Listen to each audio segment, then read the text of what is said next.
వాక్య ధ్యానం కొరకు జెర్మియా చాప్టర్ 30 వర్స్ 21. ఇర్మియా గ్రంథం 30వ అధ్యాయము 21వ వచనంలో రాయబడిన ఆఖరి వాక్యాన్ని చదువుకుందాం.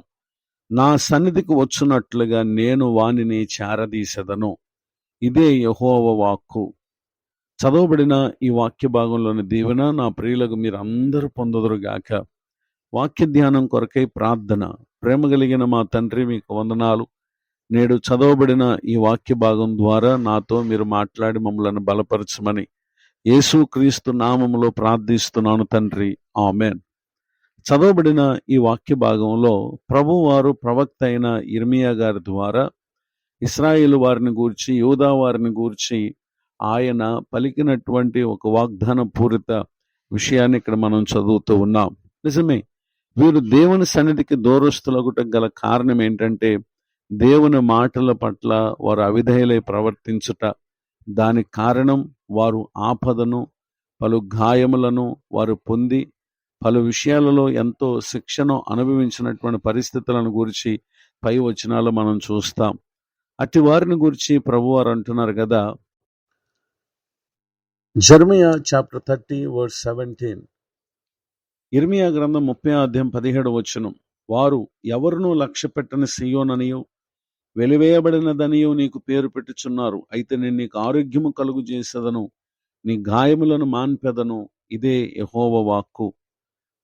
చదవబడినటువంటి ఈ వాక్య భాగంలో ప్రభువారు తన ప్రజలు వారి వారి పాపములను బట్టి వారు ఆపద కొని తెచ్చుకున్న, గాయపరచబడిన ఆయన వారిని విడువక అనేకుల చేత వారు లక్ష్య పెట్టని వారని, వెలివేయబడిన వారని పేరు పొందినప్పటికీ వారిని గురించి ప్రభువారు వాగ్దానం చేస్తా ఉన్నారు. నేను నీకు ఆరోగ్యం కలుగు చేస్తాను, నీ గాయాలను మానుపుతాను. అంత మాత్రమే కాక తన సన్నిధికి వచ్చినట్లుగా ఆయన మనల్ని చేరదీస్తానని ఆయన వాగ్దానం చేస్తా ఉన్నారు. ఇటు గొప్ప ఆధిక్యత మన జీవితాలకు ఏ విధముగా ప్రభు అనుగ్రహించారు అనంటే, నాడు ప్రవక్త అయినటువంటి ఇర్మియా గారి ద్వారా దేవుడు వారికి వాగ్దానం చేస్తే ఈ కాలమందు, అనగా యేసుక్రీస్తు ప్రభు వారి తర్వాత కాలమందు సర్వమానవాళికి ఆయన సన్నిధికి చేరేటటువంటి గొప్ప భాగ్యాన్ని ప్రభువారు అనుగ్రహించారు. Hebrews chapter 10 verse 19-20.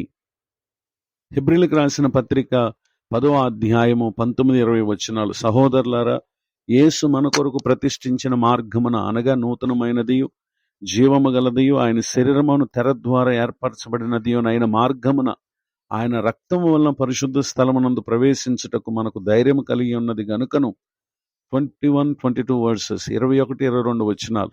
దేవుని ఇంటిపైన మన గొప్ప యాజకుడు ఉన్నాడు గనుకను మనస్సాక్షి కల్మషం తోచుకుండునట్లు ప్రోక్షింపబడిన హృదయములు గలవారమును, నిర్మలమైన ఉదకముతో స్నానం చేసిన శరీరములు గలవారమునై ఉండి విశ్వాస విషయములో సంపూర్ణ నిశ్చయత కలిగి యథార్థమైన హృదయంతో మనం దేవుని సన్నిధానమునకు చేరుదుము అనే విషయాన్ని ఇక్కడ పరిశుద్ధాత్మ దేవుడు తెలియపరుస్తున్నారు. ఈ మాటలు వింటున్న నా ప్రియ సహోదరి సహోదరులు, ఆయన సన్నిధి సమీపించుట అది మనకి ఎవరికి కూడా సాధ్యమైన కార్యం కాదు.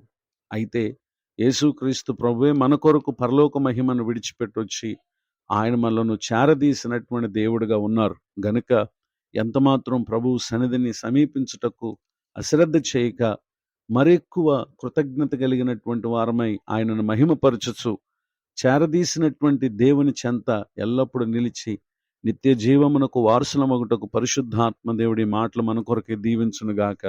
ఆమెన్. ప్రార్థన. ప్రేమ కలిగిన మా తండ్రి, మీకు వందనాలు. నేడు విన్న ఈ మాటల ద్వారా నీవు మమ్ములను చేరదీసిన దేవుడు అయి ఉన్నావు.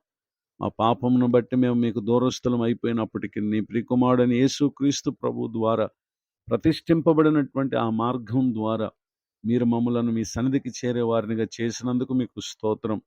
నిత్య జీవానికి కూడా వారసులమగునట్లుగా ఈ జీవిత కాలమందు నమ్మకంగా మీ యందు విశ్వాసం ఉంచి మేము బ్రతకడానికి సహాయం చేయండి. నేడు పెళ్లి రోజు మరి పుట్టినరోజు జరుపుకుంటున్న ప్రియులను దీవించండి. దైవజనులను, వారి కుటుంబాన్ని, సేవా పరిచయాన్ని ఆశీర్వదించండి. ముందున్న కాలమంతా ప్రతి ఒక్కరికి తోడే వారి ప్రతి అవసరత తీర్చి కుటుంబాలకు సమాధానం, సంతోషం, మేలును అనుగ్రహించమని యేసుక్రీస్తు నామములో ప్రార్థిస్తున్నాను తండ్రి, ఆమెన్. తండ్రి, కుమార, పరిశుద్ధ ఆత్మదేవుడు తోడు నడిపించునుగాక. ఆమెన్.